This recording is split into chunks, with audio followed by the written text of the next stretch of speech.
2016లో announce చేసి 2018 నుంచి regional ring road మీద చర్చ జరుగుతుంది తప్ప ముందడుగు పడతలేదు.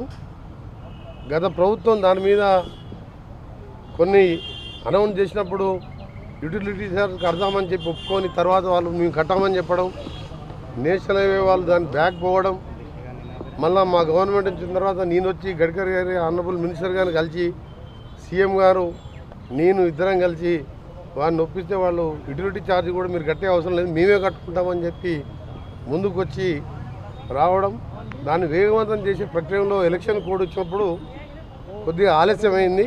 మేము అనుకున్న వర్క్స్ అందులో రీజనల్ రింగ్ రోడ్తో సహా హైదరాబాద్ విజయవాడ జాతీయ రహదారిని 6 లేన్లుగా మార్చే, అది ఒక దేశంలోనే ఎక్కువ ట్రాఫిక్ ఉన్న రోడ్డు, 60,000 వెహికల్స్ పర్ డే వస్తాయి. జిఎంఆర్ అనే సంస్థ టోల్ రోడ్ తీసుకొని యాక్చువల్గా 2024లోనే 6 లేన్గా కంప్లీట్ చేయాలి.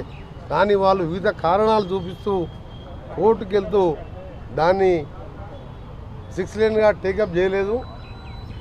ఎన్నో యాక్సిడెంట్లు అయ్యి ఎంతోమంది చనిపోవడం, ఎంతోమంది హ్యాండిక్యాప్డ్ కావడం జరుగుతుంది. దాన్ని నేను ఎంపీగా ఉన్నప్పుడు ఆనరబుల్ మినిస్టర్ గడ్కరీ గారిని అడిగితే 375 కోట్లతో 17 యాక్సిడెంట్ స్పాట్ గుర్తించి 375 కోట్లు శాంక్షన్ చేయడం జరిగింది. శాంక్షన్ చేసిన తర్వాత 2 సార్లు జిఎంఆర్ వారు కోర్టుకు పోయాను. మళ్ళీ దాన్ని క్యాన్సిల్ చేస్తే 3rd టైం మళ్ళీ టెండర్ పిలిచి నిన్ననే పనులు కూడా ప్రారంభించిన సంగతి మీ అందరికీ తెలుసు. అవి కూడా డిసెంబర్ లోప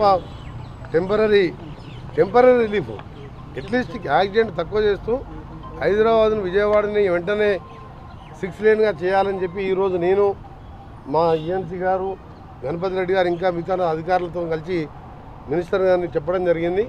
త్వరలోనే దాని మీద మీటింగ్ పెట్టి దాన్ని పరిష్కరిస్తామని చెప్పి వారు హామీ ఇవ్వడం జరిగింది. రీజనల్ రింగ్ రోడ్ కూడా దాన్ని సపరేట్గా మీటింగ్ పెడతాను, దాన్ని కూడా రివ్యూ చేద్దామని చెప్పి వారు చెప్పడం జరిగింది.